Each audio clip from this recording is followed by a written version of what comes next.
예, 오늘은 갈라디아서 2장 16절 말씀과 마태복음 7장 20절로 21절의 말씀을 함께 보도록 하겠습니다. 예, 한번 찾아보실까요? 예, 갈라디아서 2장 16절, 마태복음 7장 20절에서 21절 이렇게 있습니다. 예, 읽겠습니다. 갈라디아서 2장 16절 말씀, 제가 읽을게요. 한번 눈으로 잘, 아니면 귀로 잘 들어보세요. 사람이 의롭게 되는 것은 율법의 행위로 말미암음이 아니요 오직 예수 그리스도를 믿음으로 말미암는 줄 알므로 우리도 그리스도 예수를 믿나니 이는 우리가 율법의 행위로서가 아니고 그리스도를 믿음으로써 의롭다함을 얻으려 함이라. 율법의 행위로서는 의롭다함을 얻을 육체가 없느니라. 마태복음 7장 말씀 제가 읽어드리겠습니다. 20절에서 21절이에요. 이러므로 그들의 열매로 그들을 알리라. 나더러 주여 주여 하는 자마다 다 천국에 들어갈 것이 아니요 다만 하늘에 계신 내 아버지의 뜻대로 행하는 자라야 들어가리라. 아멘. 예, 오늘은 갈라디아서 2장과 마태복음 7장의 말씀을 가지고 구원 행위 그리고 자유라는 제목으로 함께 하나님 말씀을 나누도록 하겠습니다. 여러분 예수님 믿으면서 자유로우신가요? 근데 실은 제가 여러 성도님들을 만나면서 느끼는 건데 되게 자유롭지 않으세요. 근데 저도 그렇고 근데 저는 사실은 예수님을 믿는 이유가 있는데 저는 사실 자유하고 싶어서 예수님을 믿어요.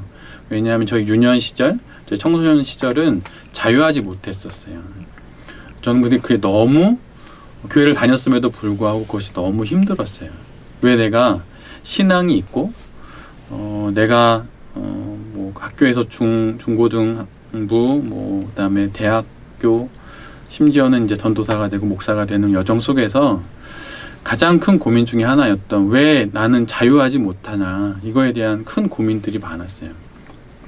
근데 이게 저뿐만이 아니라 많은 성도님들과 상담을 하거나 만나면서도 느끼는 건데 그분들 안에 자유함이 없어요.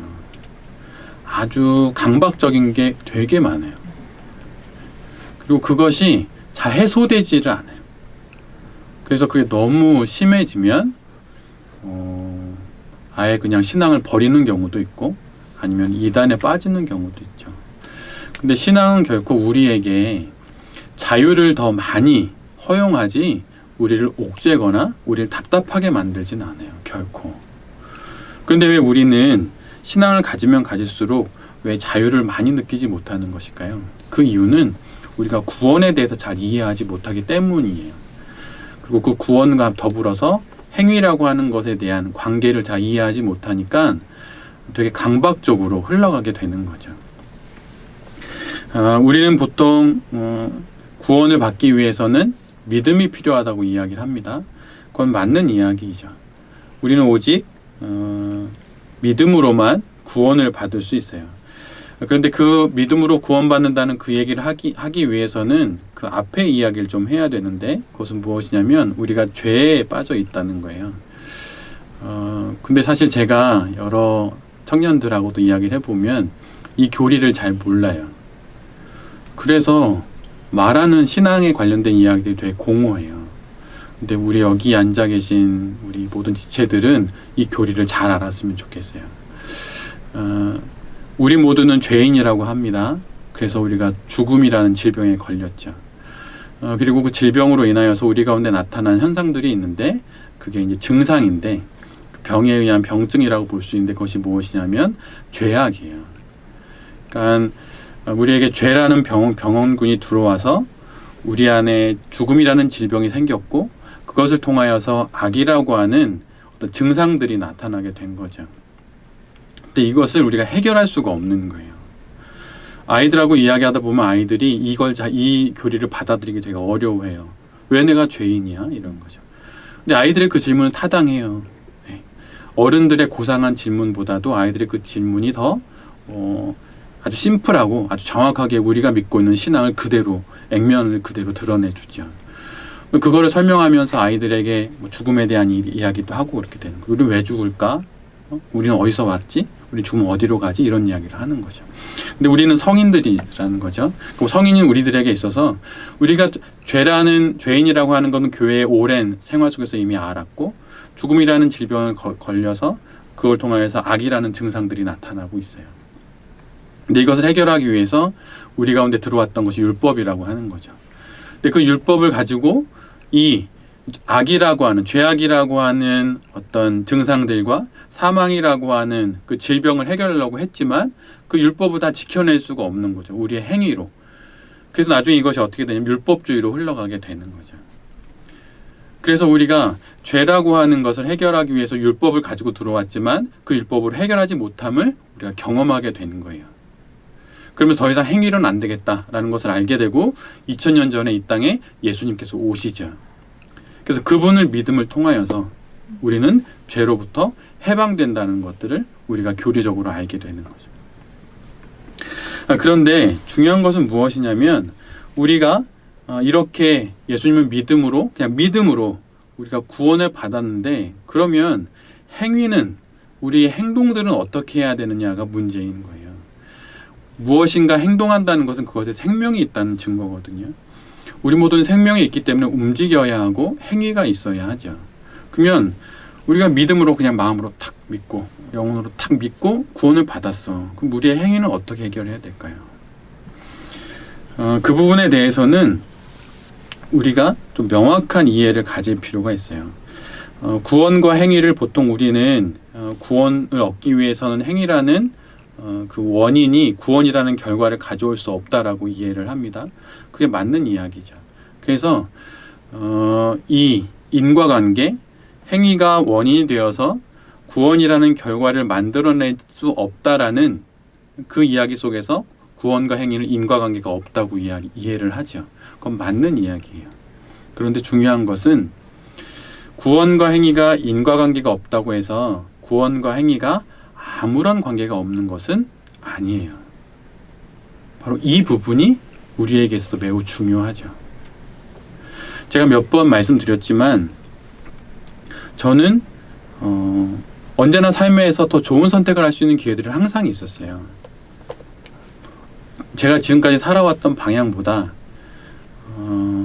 더 좋은 조건과 환경 속에서 살아갈 수 있는 선택의 기회들은 항상 있었어요. 이런 저의 삶을 보고 나중에 결혼하고 함께 살고 있는 아내가 저한테 이런 얘기를 했어요. 왜 당신은 항상 이렇게 힘들게 살아? 이런 얘기를 하는 거죠. 근데 제가 그런 선택을 하게 됐었던 이유는 무엇이냐면 저에게 행동에 대한, 내 삶의 행위에 대한, 나의 삶에 대한 하나님 앞에서의 저희 고백이 있기 때문이에요. 그것을 오늘 함께 나누려고 합니다. 구원과 행위가 서로 인과관계는 없어요. 그러나 모든 사안 A하고 B라고 하는 어떤 두 가지 중에 A가 B를 일으키는 원인이 되지는 않지만 A하고 B는 아주 많은 관계를 형성할 수 있어요. 예를 들면 서로를 도와주는 상호 보완적인 관계가 될 수 있거나 아니면 주종 관계가 될 수 있죠. A가 주인이 되고 B가 종이 되어서 A의 지시를 따라 움직여야 되는 B가 있는 것처럼 상호 보완적인 관계나 주종 관계가 있거나 이제 상보적인 관계가 있거나 뭐 여러 관계가 있을 수 있는 거죠. 그래서 사실은 인과관계가 없다는 말은 그 둘이 아무런 관계가 없는 것이 아니라 인과관계 이외의 형태로 관계를 맺고 있다는 이야기예요. 그래서 구원과 행위는 관계가 있습니다.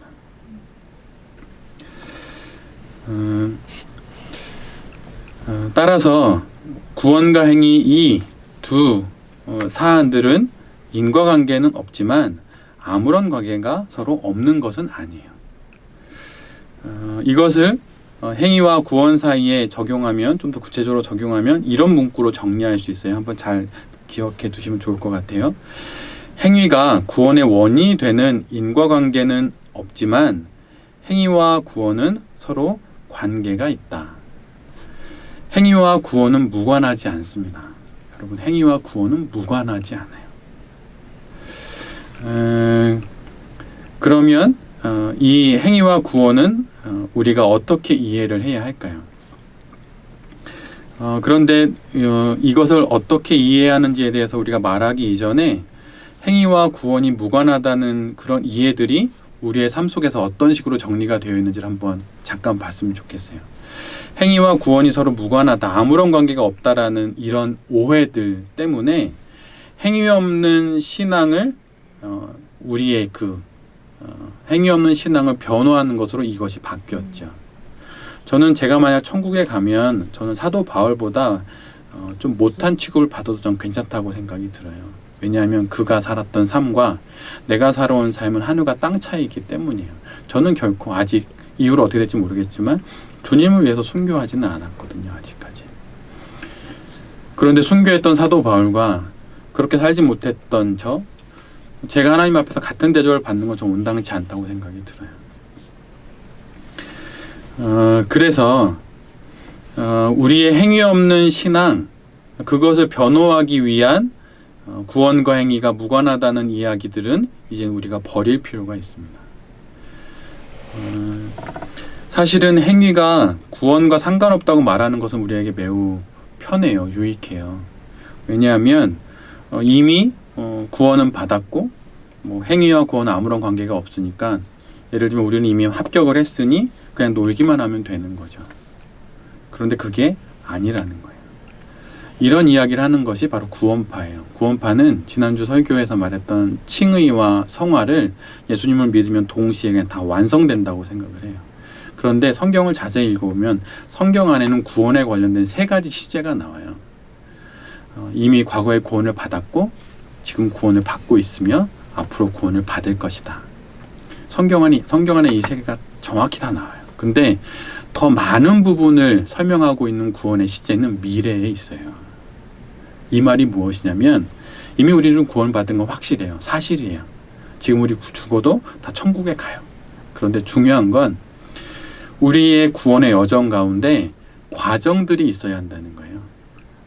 내가 구원받았으면 구원받은 우리의 삶에 내용물이 채워져야 된다는 거예요. 건너뛸 수 없다는 거예요. 결혼하면 행복할 것 같나요? 많은 어려움이 있습니다. 저는 결혼을 해서 아내나 저나 교회 안에서 좀 자라면서 좋은 남편과 좋은 아내가 될 거라는 이야기를 듣고 자랐어요. 그런 두 사람이 만났으니 얼마나 행복하게 살았을 것 같아요. 근데 그렇지 않아요. 정말 내가 얼마나 이상한 남자인지를, 내가 얼마나 이상한 여자인지를 결혼 안에서 알게 돼요. 그리고 그것이 사람의 힘으로 결코 하나 될 수 없다라는 걸 알게 돼요. 남편의 사랑, 변치 않는 사랑을 바라보고 지내지만 유효기간이 길지 않아요. 아내의 숭고한 사랑 길지 않아요. 그럼 그럴 때 어떻게 해야 돼요? 그때 둘이 동의하는, 둘이 고개를 숙이는 하나가 있어야 돼요. 그게 뭐냐면 그것이 바로 하나님이에요. 그래서 우리 모두에게 가장 중요한 것은 나의 행위, 나의 구원, 이 모든 것들이 하나님 안에서 제대로 이해되어지는 삶, 그것이 우리에게 있어야 합니다. 덮어놓고 행위는 구원과 아무런 관계가 없는 무관한 사이이다라고 말하는 것은 온당치 않아요. 오늘 우리가 함께 본 갈라디아서 2장 16절에 분명히 말씀하고 계시죠. 사람이 의롭게 되는 것은 율법의 행위로 말미암음이 아니요 오직 예수 그리스도를 믿음으로 말미암는 줄 알므로 우리도 그리스도 예수를 믿나니 이는 우리가 율법의 행위로서가 아니고 그리스도를 믿음으로써 의롭다함을 얻으려 함이라. 율법의 행위로서는 의롭다함을 얻을 육체가 없느니라. 결코 우리는 행위로 구원을 얻을 수 없습니다. 그래서 믿음, 십자가의 복음이 필요하죠. 그러나 마태복음 7장은 그와 좀 다른 뉘앙스의 이야기를 해주죠. 이러므로 그들의 열매로 그들을 알리라. 나더러 주여 주여 하는 자마다 다 천국에 들어갈 것이 아니요 다만 하늘에 계신 내 아버지의 뜻대로 행하는 자라야 들어가리라. 하나님께서 우리의 열매를 통해 우리를 알아본다고 하십니다. 아무리 주여 주여 한다고 주의 뜻대로 행하지 않으면 천국에 들어갈 수 없다는 거예요. 그러면 우리가 우리의 믿음으로 구원을 받는다고 말했던 이 진리를 행위와 또 어떻게 연결시켜서 이해해야 될까요? 그 부분에 대해서는 오직 믿음으로라고 하는 이것을 위해서 자신의 목숨까지 던졌던 종교개혁가 마틴 루터의 이야기를 한번 귀담아 드렸으면 좋겠어요. 잘 한번 들어보세요. 한 문장인데 좀 길어요. 번역했다 보니 좀 긴데 잘 들어보세요. 믿음으로 의롭게 된 사람의 마음 속에서 하나님의 은혜에 대한 감사와 샘솟는 기쁨이 솟구쳐 나와서 그 믿음이 사랑으로 역사하여 믿음의 열매로서 자유 가운데 윤리적 삶을 행위를 살게 되는 것이다. 자, 다시 한번 들어보세요. 믿음으로 의롭게 된 사람의 마음 속에서 하나님의 은혜에 대한 감사와 샘솟는 기쁨이 솟구쳐 나와서 그 믿음이 사랑으로 역사하여 믿음의 열매로서 자유 가운데 윤리적인 삶, 행위를 행하게 되는 것이다. 이게 어떤 말인가요? 예수님을 믿었어요. 우리가 의롭게 되었습니다. 그런데 의롭게 된 그 사람의 마음 속에 하나님의 나를 구원해 주신 그 은혜에 대한 감사와 감사의 내용을 곰곰이 보면서 묵상하면서 알게 된 기쁨이 솟구쳐 오른다는 거예요. 그렇게 솟구쳐 오르는 하나님에 대한 감사와 기쁨으로 인해서 내가 가졌던 그 믿음이 자유 가운데 윤리적인 삶과 윤리적인 행위로 밖으로 열매 맺게 된다는 거예요.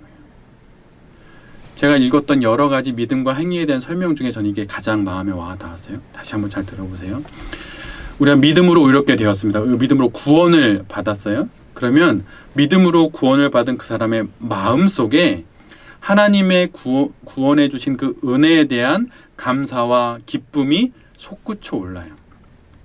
그러면 그 감사와 기쁨으로 인해서 그 믿음이 사랑으로, 하나님에 대한 사랑으로 역사하여서 자유함 가운데 윤리적인 행위를 촉발하게 된다는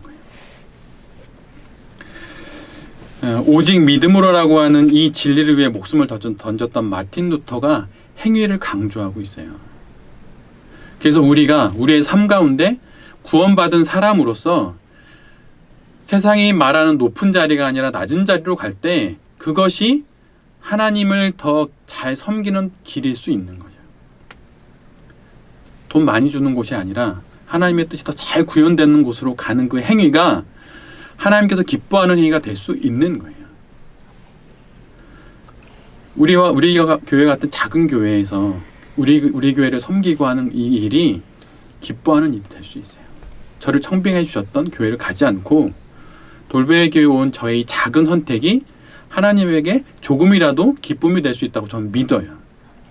왜냐하면 저는 이것이 저의 믿음이 하나님을 사랑한다는 그 사랑의 마음으로 역사해서 저의 자유로운 선택 가운데 제가 이곳을 선택했기 때문이에요. 그런데 여기서 마틴 루터는 윤리적인 삶이라고 말을 했지만 실은 이 윤리적인 삶이 믿음으로부터 촉발되었기 때문에 당연히 신앙적인 선택들도, 신앙적인 삶도 그 가운데 있게 됩니다. 내가 믿음으로 구원받은 사람이라면. 그래서 내가 만약 믿음으로 구원받은 사람이라면 말씀을 더 사모하게 돼요. 기도를 더 드리고 싶게 돼요. 그리고 하나님의 임재와 영광이 있는 예배를 더 진실되이 드리고 싶어 해요. 더욱 소원하고 더욱 신앙 안에서 또 성도 간의 교제도 사모하게 됩니다. 저는 원래 사람 싫은데요.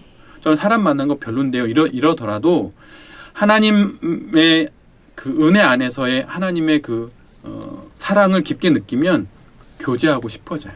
믿음의 사람들과. 그러면 사람들도 조금씩 변하게 되는 거죠. 자기 자신도 많이 변하게 되는 거죠. 행위로 구원은 받을 수 없습니다. 행위와 구원은 인과관계가 분명 아니죠. 그러나 마틴 루터의 이야기처럼 죄로부터 해방된 자유인으로서 우리는 삶에 나타나는 우리의 신앙적 또 윤리적 행위를 통해 그리고 그 행위를 하고 싶은 마음의 열망들을 통해 우리 안에 믿음이 있음을 역으로 알게 되는 거죠. 여러분 묵상 잘 하시나요? 못할 수 있어요. 괜찮아요. 기도 많이 하고 싶지만 잘 못하나요? 괜찮아요. 그런데 그거에 대한 부담감을 느끼나요? 그 부담감을 왜 느낄까요? 우리 안에 믿음이 있기 때문이에요. 지난 100여일 동안 돌베이 교회를 섬기는 담임 목사로서, 책임을 지는 목사로서 제가 어떤 생각을 했을까요? 교회의 재정, 교회의 예배, 앞으로 교회는 어떻게 가야 되나, 수많은 고민들이 있었어요. 심지어 설교도 잘 안 돼요. 기도도 안 돼요. 묵상도 안 돼요. 근데 이것이 만약에 그래, 이왕 안 되는 거 어쩔 수 없다 이렇게 하면 그런 문제죠. 하지만 그 안에 계속 번민합니다. 하나님 왜 이런가요? 하나님, 이 시간을 제가 견뎌내기가 어렵습니다. 그런 흔들림이 지금 내 안에 믿음이 있다는 증거예요. 남편과의 관계에서 막 투닥거릴 때, 정말 이혼하고 싶다, 막 이런 마음이 들 때, 하나님, 이거 어떻게 해결해야 돼요? 이럴 때 내 안에 믿음이 있는 증거가 되는 거예요. 행위하고 구원은 무관하지 않습니다. 유관해요. 우리 안에 그런 행위들이 반드시 나타나야 하는 것이죠. 그래서 저는 앞으로 제가 어떻게 살아갈지 모르겠고 우리 교회가 어떻게 될지 모르겠지만 이런 식의 선택을 하며 살아가면 저는 죽어도 후회가 없을 것 같아요. 그리고 그것이 맞는 삶인 것 같아요. 저 우리 돌베이 교회 모든 성도님들이 그러한 삶을 살았으면 좋겠어요. 그리고 여기서 한 가지 더 우리가 함께 나눴으면 하는 것은 믿음이 깊어진다고 하는 것, 그것은 종국에는 자유함 가운데 선택하는 게 많아진다는 거예요. 여러분 자유하셔야 해요. 여러분 자유하셔야 합니다. 오늘보다 내일, 내일보다 모레 더 자유하셔야 돼요. 여러분이 무엇을 하든 상관없어요. 어떤 선택을 하든 상관없어요. 하나님이 그 모든 선택 가운데 하나님의 뜻을 이루실 것입니다. 이거 하면 안 되는 거 아니야? 하나님이 이거 말고 뭐 이거를 하라고 하시는 거 아니야? 기도하고 하시면 돼요. 만약 그 길이 아니면 하나님이 바꿔주세요. 그 길이 아니면 그 사람과 헤어지게 하십니다. 그 길이 아니면 그 일을 하나님이 반드시 막아서세요. 그래서 신앙의 성숙은 자유의 성숙으로 흘러가게 되어 있어요. 여러분 무엇이든 다 하셔도 돼요. 하고 싶은 일이 기도 가운데 있으면 하셔도 됩니다. 앨범을 내든 아니 뭐 새로운 무슨 도전을 하든 다 해도 돼요. 머뭇거리면 안 돼요. 나중에 하나님 앞에 가면 하나님이 이렇게 물으신다고 어느 목사님이 말씀하셨어요. 넌 내가 너에게 그렇게 수많은 자유를 줬는데 너 왜 아무것도 하지 않았느냐. 이게 딱 누군가요? 한 달란트 땅에 묻어놓은 사람이죠. 여러분 다 하셔도 돼요. 꿈꾸고 기도하는 것 하나님 앞에 열심히 기도한다면 다 하시면 돼요. 저는 우리 돌베이 교회가 그렇게 꿈꾸는 그런 교회가 되었으면 좋겠습니다. 야곱과 같이 꿈꾸고 나의 헛된 꿈이 아니라 하나님 앞에 기도함으로 하나님 앞에서 자유하게 하는 그 모든 시도와 도전들이 있었으면 좋겠어요. 세상이 말하는 자기 개발이 아니에요. 여러분 자유라고 하는 그 한자 그 자자는 스스로 자자에다가 말미암을 유자인 거예요. 그게 무슨 말입니까? 자유란 내 스스로 말미암는 거예요. 나로 말미암는 거예요. 근데 그 나라고 내 맘대로 하는 게 아니라 하나님 안에 있는 나로부터 말미암은 모든 것들이 가능하다는 거예요. 다 하셔도 돼요. 뭐든지 하셔도 돼요. 직장을 바꿔도 되고 하나님 앞에 기도하는 가운데 모든 선택을 해도 됩니다. 하나님은 우리를 이렇게 자유하게 하기 위해서 이 땅에 오신 것이지 우리를 어떤 교리나 어떤 하나의 한 목회자나 어떤 하나의 가르침에 우리를 속박하기 위해서 오신 게 결코 아니에요. 여러분 자유하세요. 자유의 확장 가운데 하나님의 뜻이 이 세상 가운데 아주 많이 이루어지게 될 것입니다. 목회자로서 저도 자유하지 못할 때가 많이 있고 저는 사실 말을 많이 하기보다는 듣는 걸 더 좋아하고 저를 나타내기보다는 그냥 소소하게 가정 안에서 아내와 아이들하고 노는 거 훨씬 더 좋아해요. 그런데 하나님이 이런 저를 세우셨어요. 뜻이 있으시겠죠? 근데 참 불편해요, 실은. 근데 하나님이 하라시면 하려고 합니다. 그리고 잘했으면 좋겠어요. 하나님께 기뻐하시게. 여기 있는 우리 모든 돌베개 가족들이 하나님이 주시는 그 자유 가운데 이 삶을 만끽하고 또 마땅히 해야 되는 또 살아가야 되는 삶의 많은 행동들을 이 땅 가운데 잘 구현하시면서 살아가셨으면 좋겠습니다. 저도 요즘 잘 기도가 안 돼요. 너무 답답해서 정말 힘들어요. 사실은 진짜. 네. 근데 이런 몸부림을 하나님 안에서 할 수 있어서 너무 감사해요. 언젠가는 하나님께서 이 모든 몸부림을 귀하게 사용하시리라 믿습니다. 여기 계신 모든 성도님들, 특별히 제 마음속에 있는 아끼는 우리 원스톤 월십과 모든 성도님들, 제 자신이 구원과 행위 또 자유에 대한 올바른 이해 속에서 한 번뿐인 이 인생, 그래서 마지막인 이 인생을 참으로 만끽하고 살다가 하나님이 됐다라고 부르실 때 그때 후회 없이 하나님께 나아갈 수 있는 우리 모두가 될 수 있기를 간절히 기도드립니다. 아멘. 아멘.